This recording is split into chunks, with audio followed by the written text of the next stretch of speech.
Good evening, ladies and gentlemen. The February 12th, 2026 meeting of the Medford Planning Commission will now come to order. Kaylee, can we have a roll call, please? Rachel Bennett. Here. Larry Busco. Here. David Culbertson. Here. Mark McKechnie. Here. EJ McManus. Here. Jared Pulver. Here. Jeff Thomas. Here. Jim Wallen. Here. Thank you, and we have a quorum. Tonight's agenda is available on the city's website for those watching from home. The order of business this evening will consist of election of officers, appointments, reappointments to the Site Plan and Architectural Commission and the Transportation Commission, the consent calendar and written communications, minutes, public hearings, and reports.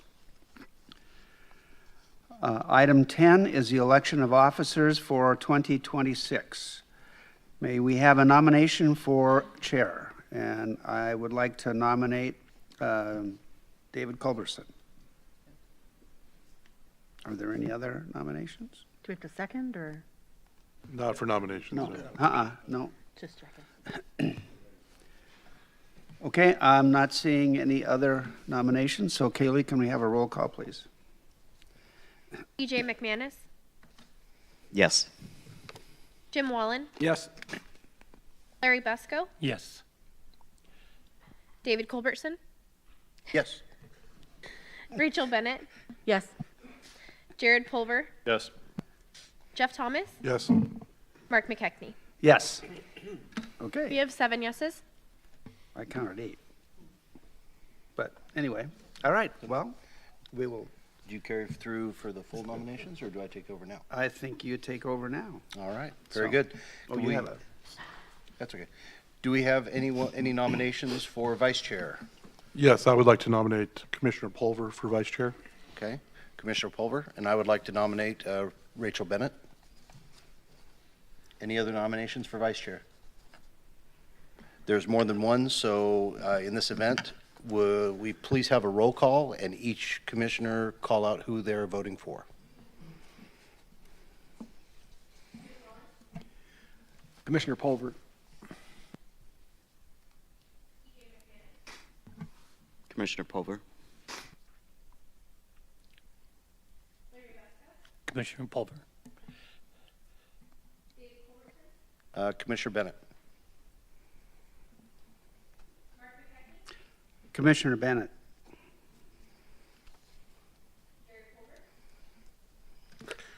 Commissioner Bennett. Oh.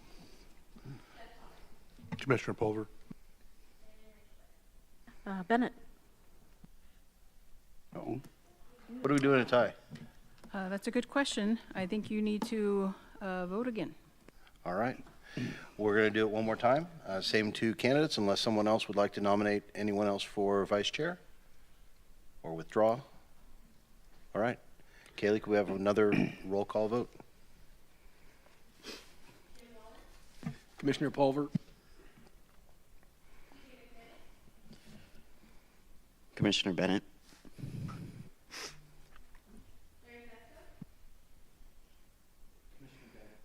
Microphone, please. Microphone, Larry. Turn the microphone. Oh, excuse me. Commissioner Bennett.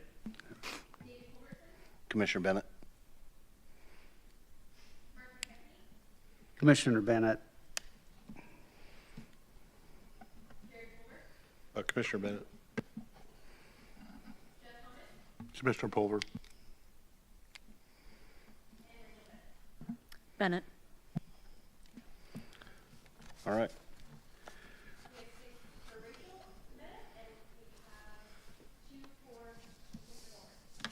Perfect. Okay. Commissioner Bennett, can I pass you that? There you go. There you go. All right. So now we have the appointments and reappointments for Site Plan and Architecture Commission and Transportation Commission. Commissioner Thomas, do you still want to retain on Site Plan and Architecture? I would love to stay, but I also, if somebody else wants to do it, everybody should have an opportunity. So. Are there any other commissioners that would like to put their hat forward for sitting on Site Plan and Architecture? Seeing none, you are duly appointed. Commissioner Pulver, would you like to still retain on Transportation Commission? Yeah. All right. Are there any other commissioners that would like to throw their hat in the ring for sitting on Transportation Commission? No one's running forward. Commissioner Pulver, you are on Transportation Commission. All right. Those two appointments are done. Now, item 20 is the consent calendar and written communications. Do we have any items? We do not have any items for the consent calendar or written communications. Item 30 is the minutes. Have the commissioners reviewed the minutes from the Planning Commission meeting of January 22nd, 2026? Are there any additions or corrections? Seeing none, the minutes will stand as submitted. Item 40 is oral requests and communications from the audience. This is an opportunity for members of the audience to address the commission on matters that are not on today's agenda. If you wish to speak, please come forward to the podium, sign in, tell us your name and your concern. Tonight's public hearing will be conducted as a quasi-judicial hearing. If you plan to testify, please listen carefully to the following prepared statement regarding the procedural rules that govern these hearings. The statement will be read by Mr. Alan Moreland, Deputy City Attorney. I'm going to explain the rules that govern this hearing. Before the hearing begins, city staff will give a report. The report will list the criteria that govern the city's decision. After the staff report, the hearing will be open for other speakers. The applicant will speak first and may ask for rebuttal time. Following the applicant, any other interested person will be allowed to speak. Any testimony, argument, or evidence you give must relate to the criteria listed in the staff report or other criteria in the comprehensive plan or land use regulations that you believe apply to the decision. If you fail to raise an issue or do not give the commission sufficient information so that the commission and any party can respond, you will not be able to appeal that issue to the Land Use Board of Appeals. If you do not raise constitutional or other issues about any proposed condition with specificity so that the commission can respond to that issue, you will not be able to bring a court action for damages. Before the hearing is closed, anyone who needs more time to present evidence must ask for more time. If you ask, the hearing will be continued or the record will be kept open, and you will have at least 7 days to present additional written evidence. Thank you. In order to proceed through this evening's agenda in a timely manner, except at the Commission's request, applicants giving testimony tonight will be given 10 minutes to present their application. Individuals who have comments about the application will be given 3 minutes, and 5 minutes if representing a group or organization. 5 minutes will be given to the applicant for rebuttal. Agenda item 50.1, LDS-25-409 and E-25-410, consideration of a tentative plat approval for Odell Meadows subdivision, a proposed 10-lot residential subdivision, along with an exception application request to construct a public street with a modified cross-section. The property consists of a single parcel totaling approximately 2.87 acres, developed with single-family residence, and located south of Spring Street and abutting Brookdale Avenue along its easterly boundary. The property is contained within the SFR 4 zoning district. The applicant is JKD Development LLC, agent is Scott Center Consulting, and the planner is Dustin Sievers. Does any commissioner have any conflict of interest or ex parte contact to disclose? Yes, Commissioner. So, as everybody is certainly tired of hearing by now, Mr. Sooner is my next door neighbor, but it will not affect my decision on this matter. Are there any other commissioners with, yes, Commissioner Bisco. I do know one of the developers, but I have no interest in any of this, and it won't affect my decision either. Very good. Any other conflicts of interest or ex parte contacts? Does anybody in the audience wish to question the commission on ex parte contacts or conflicts of interest? Seeing none, may we have a staff report? Yes, thank you. Dustin Sievers with the Planning Department. I'll be presenting a staff report for the Odell Meadows subdivision. First off, we did receive a letter from the neighbor that was just provided to us this evening, so we'd like to enter this into the record as Exhibit O. Begin looking at our legal requirements. So the criteria for a land division are found in section 10.2025. While the criteria for an exception are found in section 10.185-2. They're all included in your staff reports. We'll begin by looking at the project summary. So the property is located right in the heart of the city. Consists of a developed property, totals approximately 2.87 acres. You can see in the aerial view there's a single-family residence on the property, includes a small accessory shed just to the north, and further around to the middle of the parcel there is a large barn which will be removed with the subject development. The site is fronted by Brookdale along its eastern boundary. Brookdale is classified as a minor residential street, and the existing residence takes access off of a driveway off of Brookdale. Look at the surrounding area. It's mostly single-family residential in the immediate area. A bit to the east, you see there's a large undeveloped areas within the city. It has a club designation urban residential. Much of it is also has an exclusive agricultural overlay over it. And further to the south, you see there's the Rogue Valley Country Club, but a largely single-family residential neighborhood.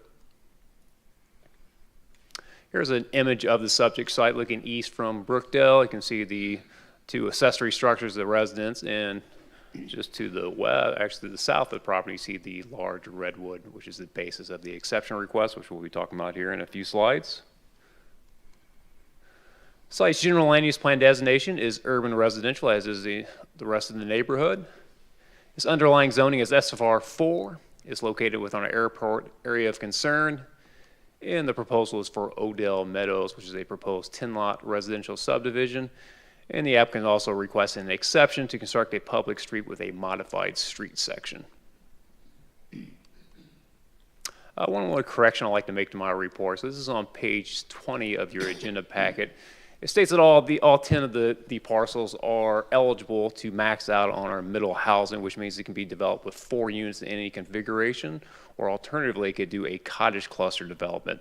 That's actually not true of all of the properties. It is true of lots 1 through 7. However, lots 8, 9, and 10 will be taking access off of a minimum access easement there. So they are limited in the number of units that they're allowed to have. So the code says that you can have a maximum of 3 units, but that does not include accessory dwelling units. So in effect, each of those lots 8, 9, and 10, it can have a total of 2 units. You can have a single family home along with an accessory dwelling unit. And I will make that correction in the commission report. Moving along, first we'll look at the land division application. So based on the 2.9 acres and the zoning of SFR 4, the commission can find that the 10 lots falls within the minimum maximum range. And the commission can also find that all 10 lots meet all our dimensional standards for the SFR 4 zoning. That's for lot area, width, depth, and frontage. Point out a few special things. So it was a little confusing to me when I first looked at plat, but so I just want to make sure you understand that lot 8 is effectively a flag lot. Technically, it's not a flag lot because it has the minimum frontage of 30 feet, but effectively serves as a flag lot with the flagpole serving as the minimum access easement, and it also doubles as access for maintenance vehicles to get to the public facility proposed for tract A in the top left corner of the property. Lot 2 is proposed to have the existing house along with the shed. Again, the barn will be removed. That will be required before final plat. Lot 7 is effectively becomes a corner lot now because it now has a frontage along its south side, and also has the minimum access easement on the west. So it's required to have that extra 10 feet of width, which the plat does show. And once again, Tract A is proposed as a stormwater facility, and this will be a public facility maintained by the city. And as you can see, there is an easement over the flagpole portion, which gives maintenance vehicles access. And the applicant is proposing a new street, Odell Drive, with the subject development. As you can see, it will come off of Brookdale Avenue, extend to the west, where it will terminate in a partial knuckle. The applicant is required to improve half plus 12, while the remainder of the street will be improved when the property to the south develops in the future. There was some, following the land division meeting, there was some discussion and concerns about emergency vehicles and given the length of the the proposed minimum access easement, if they have adequate space for turnaround. The applicant did provide this exhibit following that land development meeting, showing that would create some, would limit the potential, the development potential of the property if they were to construct this type of turnaround.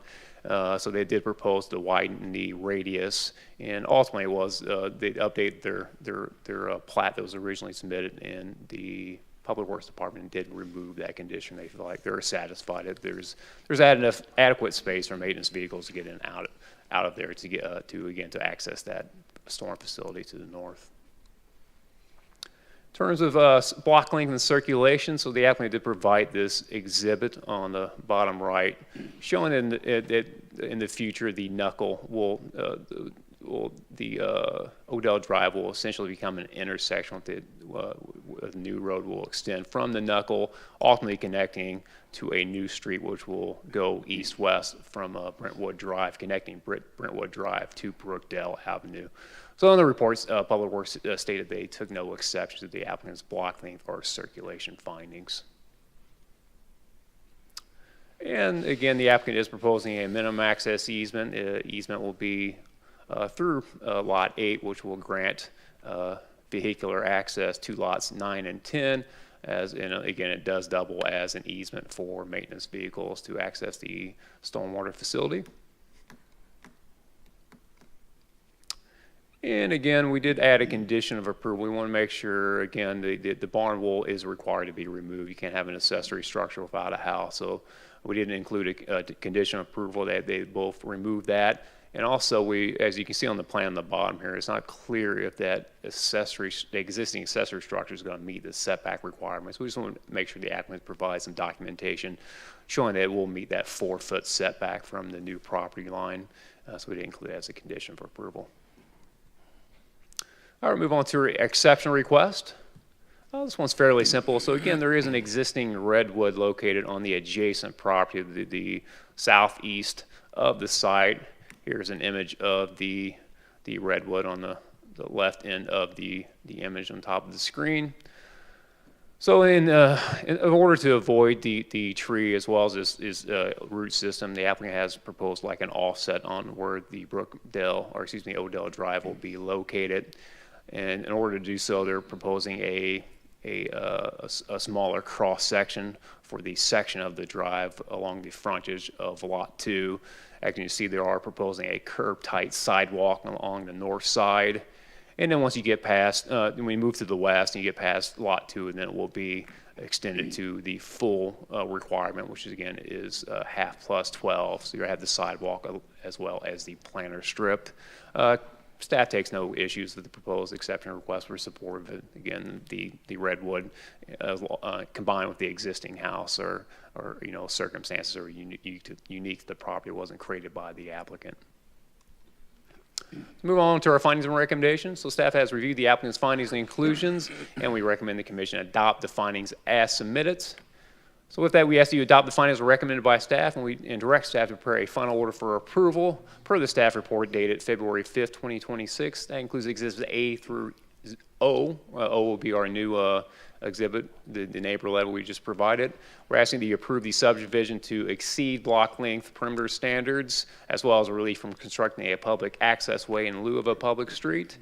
And finally, we ask that you approve the approval for the subdivision to include the creation of a minor minimum access easement in lieu of a public street, and that's per section 10.4501. And with that, I can take questions. Mr. Scott Center, the applicant's agent, is here, and Mr. Doug Burrows from the Public Works Department is also here if you ask him some questions. Thank you. Perfect. Thank you, Dustin.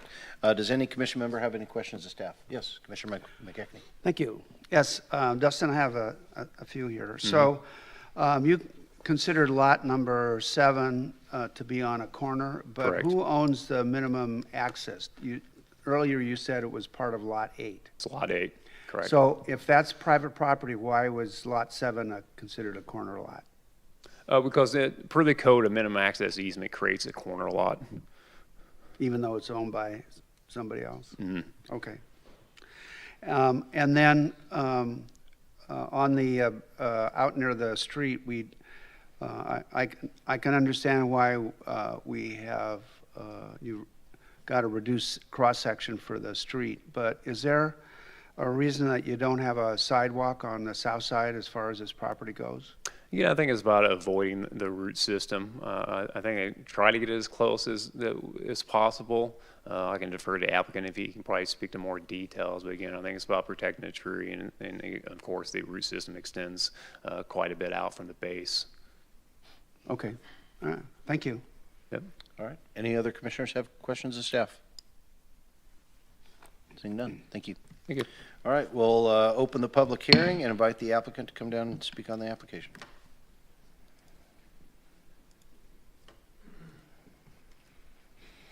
Yeah, I'll get it up. Before we do that, yeah, I'm sorry, could we leave that slide up that Yeah, that sorry, you were I'm just sorry. on? I'll fix this real quick. Yeah.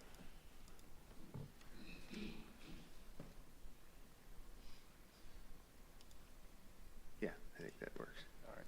Great, thank you. Let me know you need that one. Good afternoon, evening, commissioners. I'm Scott Center Consulting, agent for the applicant. I have Mark Wilson in the audience. He represents, or he's representing the owners today. He's also son of one of the Odells. So this is Odell Meadows. Another great, complete staff report that takes a lot of my work out of the way. I want to address a couple of things. Corner lot 8 is the flag, and it's owned by someone. That's the way we've been describing minimum access easements for the last few years. And then it does create a corner lot for 7. In the past, you have seen me move those minimum access easements 6 inches off of that property line, and then it's no longer a corner lot. It works sometimes. I want to talk about the exception request up here and what we're doing. This is a very large tree. It's a 96-inch redwood, beautiful tree. And the options are move the street. It could be moved to the north side, but if you look at this exhibit, it's fully developed on the north and on the west. And it is not very good urban development to have a street over there and then a street in mid-block on the properties to the south of us, and then another one at Brookdale. We're trying to build homes. We're not necessarily trying to build infrastructure everywhere. On lot 2, which is the existing house lot, we had proposed the open space south of, adjacent to the redwood. We had proposed that as a dedicated tract, and Public Works is not really interested in doing that. So it is part of lot 2, and it's not common, but it's not prohibited to have a public right-of-way through a single lot. There's plenty of examples that have done that. It does give us the opportunity to, in the event that the property to the south wanted part of that, we could do a property line adjustment. It could be part of theirs, and then there would be no space between them. Now I would like to show my exhibit. So.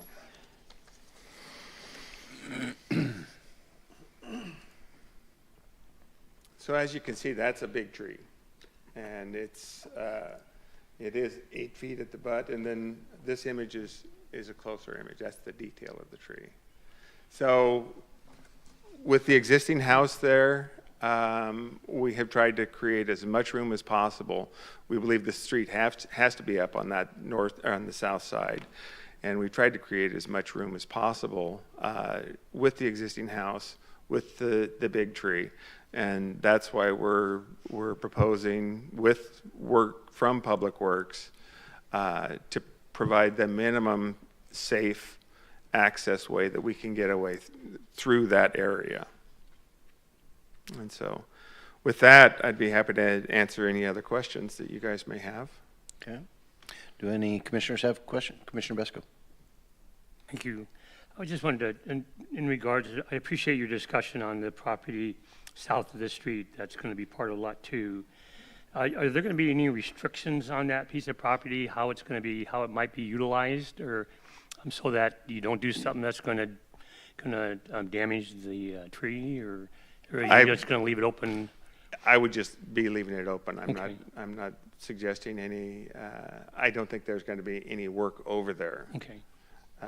But there certainly isn't going to be, 4 foot of coring going through there. And this way the city doesn't have to maintain it, and the owner of Lot 2 would. Okay. I could potentially see, but if there aren't any restrictions, I mean, it wouldn't stop somebody from building putting, I don't think you even need a permit to do flat work. So, put a pavement down there and park their RV there or something. I don't know. So that's why I asked the question. Don't give them any ideas. Okay. No, I don't anticipate, All right. we were trying to dedicate it, and we're fine with putting it with Lot 2, so. Thanks. Okay. Any other commissioners? Commissioner Bennett? I don't know if you know this yet, but is Lot 1 proposed to take access from Brookdale? Yes, Okay, thank you. right. Okay. Just on little drainage issues, everything slopes from Brookdale. It slopes to the west.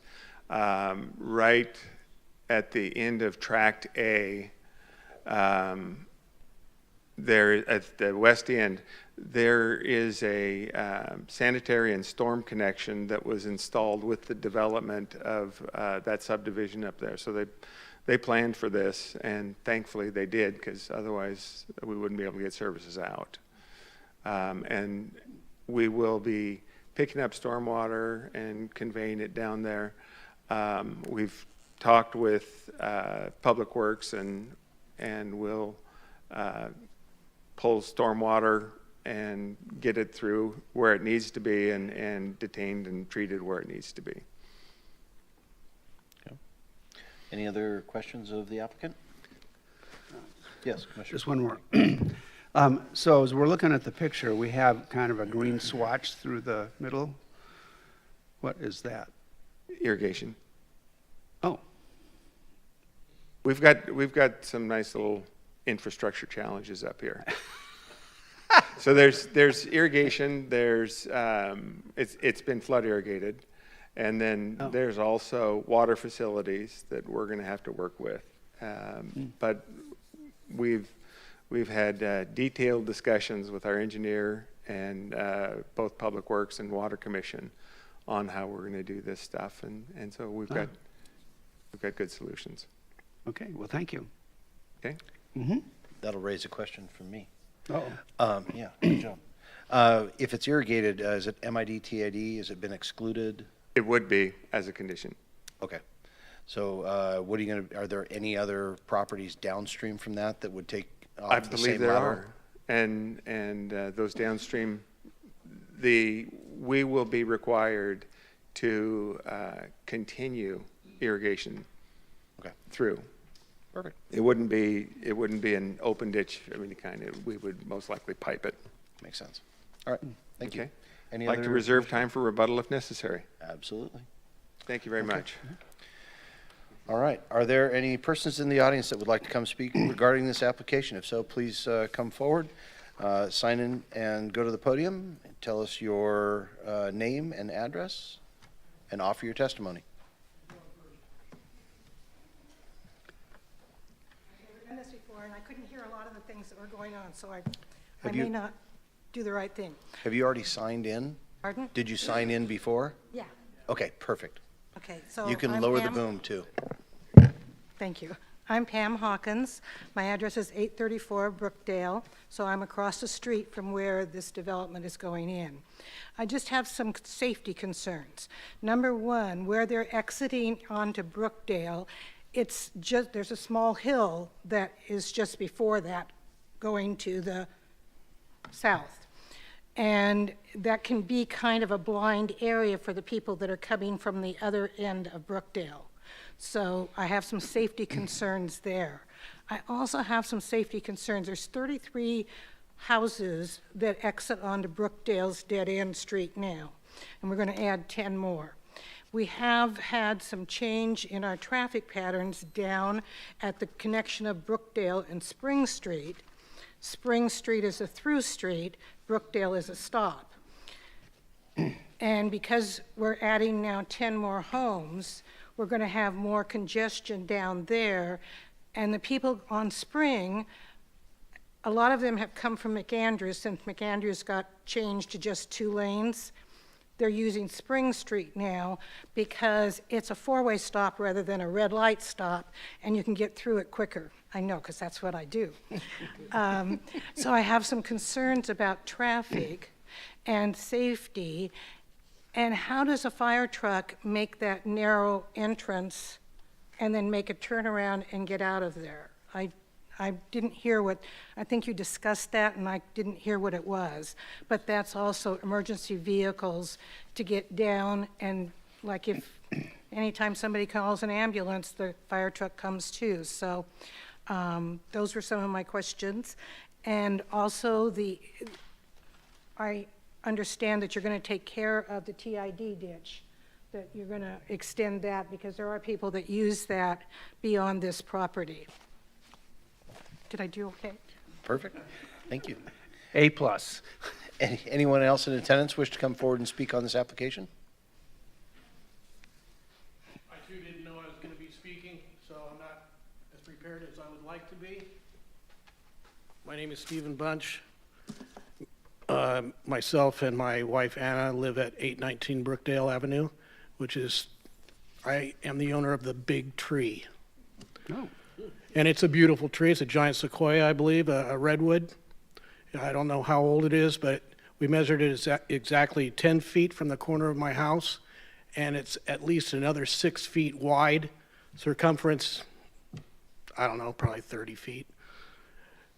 The concern is with this road, I see that they've done a little jog there. We bought the house in 1999. We lived there for 25 years. In one of the most quiet, beautiful places in town, we believe. You know, we don't worry about anything. You barely lock your doors up there. But aside from that, we're going to have the house paid off in about 2 months, and now we're confronted with this. We didn't know anything about it till the sign went up. And not real excited about living in a construction zone for who knows how long. It looks like I'm faced with either a road right next to my house, where there's never been one, or a house right next to my house. And when we bought it because it was secluded, because of the deer and the turkeys, and there were horses there. We knew the Odells, we knew Lucille, we knew Mrs. Wilson. We rented the house next door for her parents when they were elderly. We helped out around there, and this is kind of, annoying, I guess you'd say. It's going to, in my opinion, severely affect our lifestyle and the tranquility of the neighborhood. Also, you got 10 houses, that means 20, 30 cars coming up, from that school district, Lone Pine, through that intersection. There's a hairpin curve that comes from the country club, from Hillcrest, which is, I believe, Pierce. And you'll be there at the corner of Brookdale and Spring and get ready to go, and those cars are just on you. There's going to have to be a light there at some time, especially if you're going to add all this extra traffic. I do see the little jog around the tree. I don't know about root systems. There's branches almost touch the ground. I got to cut them away from my roof here and there, but that tree isn't going anywhere. And that's a very big concern of ours. Also, the close proximity of that street to my home.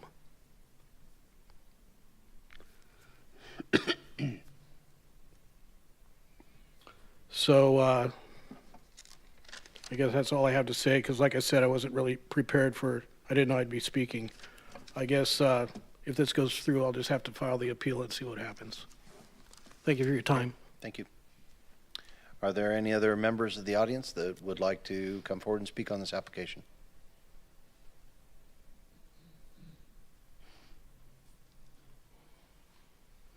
Last chance. All right, nobody else coming forward. All right, does staff have any additional comments? I'd like to add the image provided by Mr. Center. This gives us Exhibit P to the record. Thank you. Okay. Does the commission have any additional questions of staff or council? Applicant would like to come forward for rebuttal.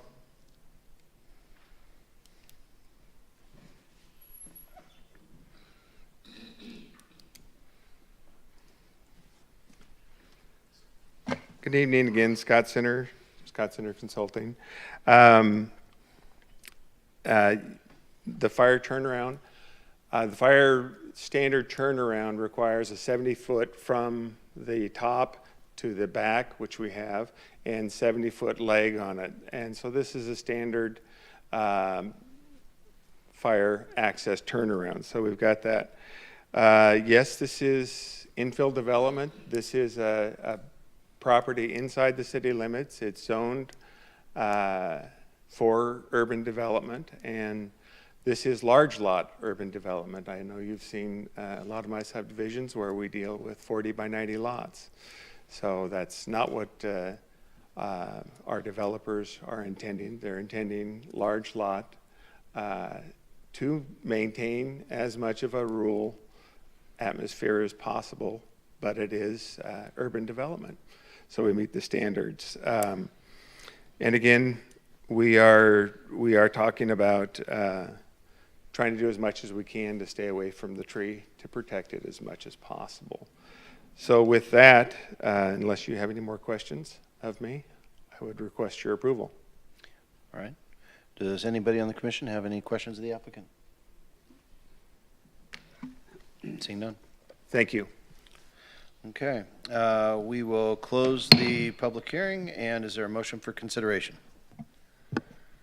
Mr. Chair, I move to adopt the findings as recommended by staff and direct staff to prepare a final order for approval of LDS-25-409 and E-25-410 per the staff report dated February 5, 2026, including Exhibits A through P, approval for the subdivision to exceed block length and perimeter standards pursuant to MLDC 10.426 sub 4B6, as well as relief from constructing a public access way in lieu of a public street pursuant to MLDC 10.464 sub 1, and approval for the subdivision to include the creation of a minor minimum access easement in lieu of a public street pursuant to MLD 6 10.450 sub 1. Thank you. Is there a second? Second. All right. Motion's been made and seconded. Is there any discussion on the motion? Seeing none. Kaylee, can we please have a roll call? Jim Wallen, Yes. EJ McManus, Yes. Larry Busco, Yes. Mark McKechnie, Yes. Rachel Bennett, Yes. Jared Pulver, Yes. Jeff Thomas, Yes. David Culberson. Yes. We have 8 yeses. All right. Motion passes. That concludes this evening's public hearings. Moving to item 60, presentations of reports. Transportation. Yeah, we met in late January. I think a couple things there. I think we submitted a letter of support for the South Stage extension. I think they're seeking some funding for, I think the environmental study is the next phase they're working towards. And then they reviewed the Stevens Street improvement project that we saw at our last meeting. And then just talked a little bit about the Main Street decision in relation to the bike lanes and changes to that. So I think that was about it. So on the South Stage connection, is there a particular plan that they're gravitating towards? My understanding, somebody can correct me because I'm sure a lot of people know more about it than I do, but I think right now there's 4 options on the table to involve an overpass and to involve an underpass, and then I think the 2 options for each are either overpass or interchange. So, overpass with interchange, overpass that's just an overpass, or underpass that's just an underpass, or underpass that's a full interchange. I think the environmental analysis that is proposed to be the next phase that happens will, I believe, identify the one that makes the most sense, taking into consideration a number of factors, including, impacts and cost and other things. I don't think cost's the number one deciding factor, though. It takes into things like displacement and other stuff. So Okay. Anyway. Thank you. Site plan architecture, Commissioner Thomas. So we met on Friday of last week, and we just had one agenda item, which was a pet crematorium. Is that how you say it? Crematorium, sorry. It's going out towards, on 62. It's not directly across from where Northgate is, but it's in that area. We did get one letter from the management team of Northgate, but it wasn't our preview at our level to be able to overturn a decision that is based on land use. So our job is just to make sure that it meets the site plan, which it did. So that was approved, and that's pretty much what we did. Okay. All right. Kelly.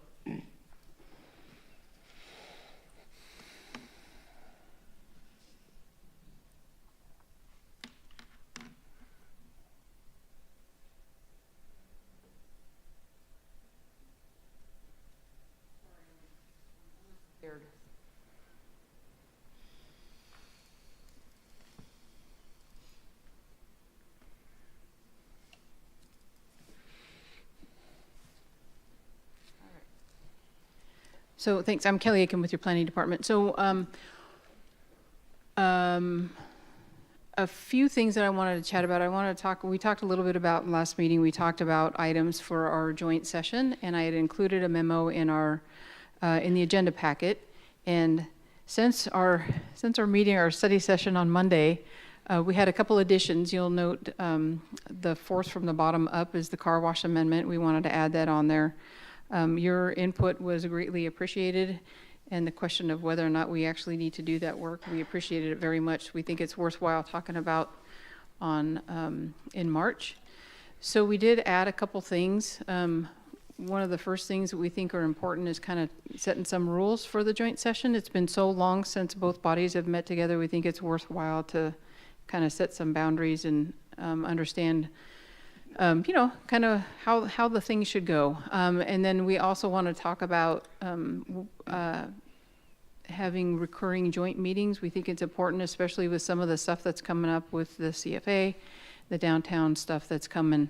We think it would be important to be able to talk to about those issues with both bodies together. So questions, comments on this list? So when we first talked about this maybe a month ago, and we were throwing a lot of great ideas, and then the more I thought about it after actually hearing from you is, this is going to be, what, an hour? Right. Okay. Hour and a half. So I really would like a 5-second conversation amongst ourselves and you about what is the most important thing, and that's really the only thing we should have on there. And what bubbles up to me, which a lot of this stuff is really important, I think the car wash thing, at least I think the market should set that. I don't think we should be doing that, but that's just my opinion. But I don't know if that's a discussion. A lot of the stuff that's brought in front of us for work sessions really does revolve around the downtown 2040 plan. So the last study session we had, which was very interesting about climate-friendly zoning, which is really interesting, but how it's going to interact with the downtown plan, because I know council got upset with us because we didn't give them a recommendation, when what we were trying to do was say, hey, here's some things you might want to think about, and here's another great example. If we say, yeah, let's use this as our box that we're going to use, but the downtown plan says we're going to do all these great things with no timelines on them, what do we do? Maybe that's something we should just ask council, how you would like us to help you through the downtown plan, and that would be about all there's time for, in my opinion. And that could well be, but I think that's the point of having that particular item on there. And one of the things that happened, so we've started to work on our transportation system plan update. Through that process, we sent out an RFP. We're doing interviews. I think we had 3 responses, so they're interviewing for that. One of the things we learned after we'd sent the RFP, we learned from the state that the CFA has to be completed and adopted. I think you all heard this at the study session. It has to be adopted before we can complete the TSP. So all these things are so super linked together. But you're right, Commissioner. I think the idea of figuring out what's important, what we have to do and what we want to do, and then how we're going to get there. And I think that's the whole point of having y'all in the same room together so we can figure that out together. Yes, I agree with what Jeff said. I think that's a big topic. That said, I think we probably, I don't know how best to do it, but I think we need some guidance to help navigate through it as opposed to us all just sitting there staring at each other, you know? Because I mean, this isn't meant to be a shot at council, but like if Jeff just said what he said, council members might say some things, but I don't know that it would get us the answer that we want. So, I mean, not even answer that we want, but just a meaningful answer that was kind of well-constructed and whatever else. And that's not intended to be a shot at council. It's just a big topic. And like you said, there's a ton of entanglements and whatever else. So. It is a huge topic. What I anticipate, and I have not talked with Carla Michelle about this, but what I anticipate happening is us coming up with a framework for you to have to work in for that. Because it's so big, we're going to have to break it down into bites for you, and then we can get, you know, we'll let you know what's important, and then we can have you direct us from there. I don't know how else to do it because it's giant. There's so many moving parts to that. Yeah. And I'd agree with Commissioner Thomas. I listened to the study session after the fact. I wasn't able to attend, but the whole car wash thing is like, why? Matter of fact, one of the big glaring things I took away is there is a massive hole in our community, pretty much everything south of McAndrews, that has no car wash. There's nothing in the south end of town. So if anybody wants to get their car wash, Circle K is the closest. Otherwise, they got to drive across town to any one of them. And it's kind of the same thing going to be with the gas stations now. There's a void. Albertson's got one, but I'm not sure with our new rules anybody else is going to get one. So it's almost creating a moratorium, and all of a sudden, I've got one. It's gold. Yep. And you spike up value because you're the only one that has one. And the rules are causing that. But I think car wash should just be swept off and you guys don't have to deal with anything. It should have never been brought up in the first place. Market will take care of it. Yeah, but we were, so here we Yep, are. absolutely. They directed us, and so here we are. Excellent. So if you're looking for input, first of all, when is this thing? Remind us. March 11. March 11, thank you. Okay. No, I think these guys are right. I would drop the last 1, 2, 3, 4. Yeah, sure. And I think just because of time, I think that's what's going to end up happening. And really, I think what we'd like to do is, like we have only if time allows, is just to keep them on our running list of topics that we think are important. And as we turn through these other things, I imagine that the downtown, that CFA, all that stuff's going to be a year long at least of craziness to get all that stuff and maybe through the we system. need to set up a separate study group for. Maybe, I think that's absolutely worth talking about For that. through that process on the 11th. And I mean, I know, happy to, I don't want to speak ill of the council, but I've kind of looked over some of these things, and I know some of the council people, and we could be spending 15 minutes on the joint meeting frequency. So let's decide that before we get in there and end up with a debate on whether it should be once, twice, 4 times a year. Okay, sure. All right? Yeah, we can do that. And just offer that as a recommendation, up or down vote kind of a thing. Yeah. Okay. Commissioner Bennett, did you have anything? I do. I actually view everything below the 3rd bullet point, and actually also the 2nd bullet point, as subsections of the 3rd, of council's expectations of planning commission and vice versa, that how we approach all those other things are likely informed by, I think, an understanding of us understanding what council thinks we ought to be doing, how we ought to inform them, and how we view our responsibility of informing council. And if there's a misalignment, talking about those other items really isn't going to be helpful, because there's just that conflict of, you know, they say they want a recommendation from us and we don't give it to them in the way that they like, but we're also having an expectation of council reviewing the minutia of what we are discussing, I think coming to an understanding of that, beyond just the legal framework of this is how planning commission works, kind of a thing, I think that would also inform how often we get together and what the tone and framework of those meetings are. So I almost view that as the priority before we start digging into any of these other items. But Okay, I appreciate that. And Commissioner McManus. Yeah, just to add to, if you're getting input, the last three, I mean, if there's already information prepared, maybe it's just pre-meeting updates. I mean, you can provide it in our packet. I do want, I think the car wash, I mean, again, I feel like this is a ping pong conversation, and I know that you're looking for direction, but maybe that is where, if time allows, if we go through, obviously, what we all are feeling is a priority on the downtown plan, et cetera. I think, again, if this goes to that expectation of what council is looking for us to help with our recommendations, I feel that that could add to a lively conversation, which I would hope we could have face-to-face with them. So I wouldn't want that to be dropped just because, again, this is one of the times if we're going to try to make sure that change can be managed, we have to build that trust, and we might as well deal with it when we're all in the same room. So I would agree. I think the only other one that I think stands out to me that's kind of caused a lot of consternation lately, probably for site plan and architecture, is residential uses in commercial zones. Mm-hmm.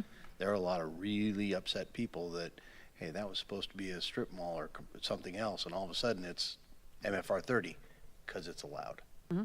And that's something that probably has to be either looked at or addressed, just for the general public. Right, yeah, that's why it's on the list. Yeah, it's important.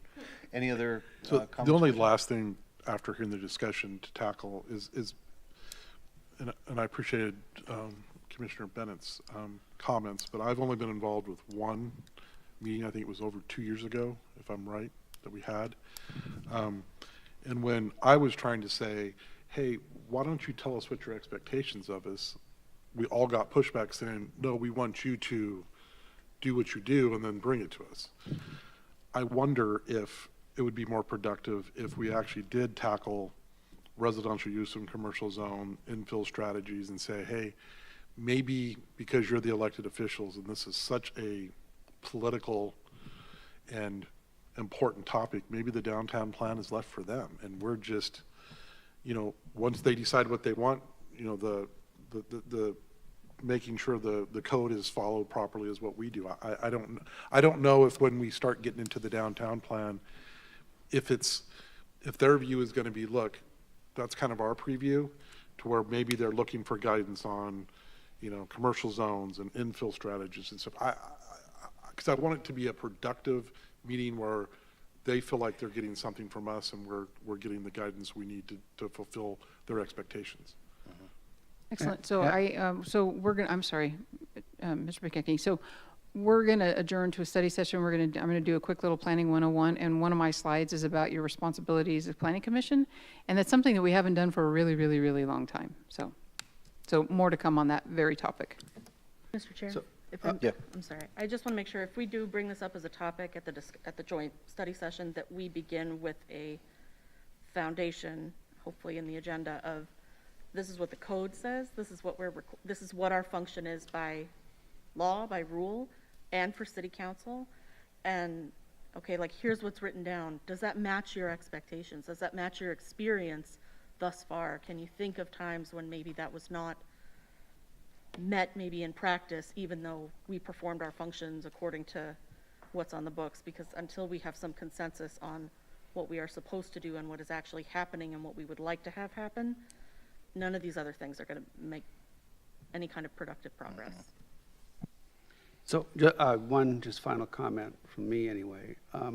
Is the council looking at, are they developing a list like this, or is this list being shared with them, or is this? We're sharing this with them. I'm not confident that they're doing the similar work. I think it's coming up from us. Okay. Well, we are the planners, right? We are the planners, and yeah, I think it's important. I thank you for your time and think about this. I know I want to be respectful of your time, and our HR director is here with us to do a little bit of training as well.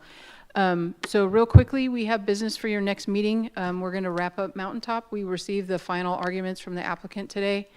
Commissioner Thomas, I know you weren't at the first meeting, so if you want to participate in that hearing, then you need to watch the meeting, review the record.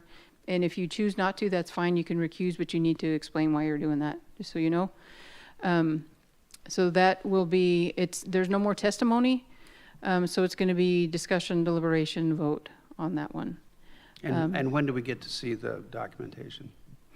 A week ahead, just like everybody Week ahead, else. okay. It's a huge record. That's why I wanted to Yeah, know. the initial record was 600 pages. I have 172, I think, public comments. What I'm going to do is summarize most of those 172 comments. The vast majority is like a form letter from the neighbors over and over again. So that reduces them. So I'll filter that out for you, and it'll be in my report. So Okay.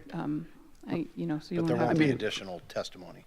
no more verbal testimony. But, I mean, personally, I'm more interested in what the applicant and the rebuttal were, rather than I think we heard pretty clearly from the neighbors what their thoughts were. So I want to be careful not to talk about that anymore. I just wanted to remind you that that's what's coming up. And I think I have 2 other hearings scheduled. One of them may move off, so it shouldn't be awful. So we do have business for that meeting, and then your first March meeting as well. I can't remember the date. I'm sorry, I totally left my paper behind me. 8th or 9th, I think. March 12th. It's the day 12th. after the Yeah, joint session. of course, 3/12.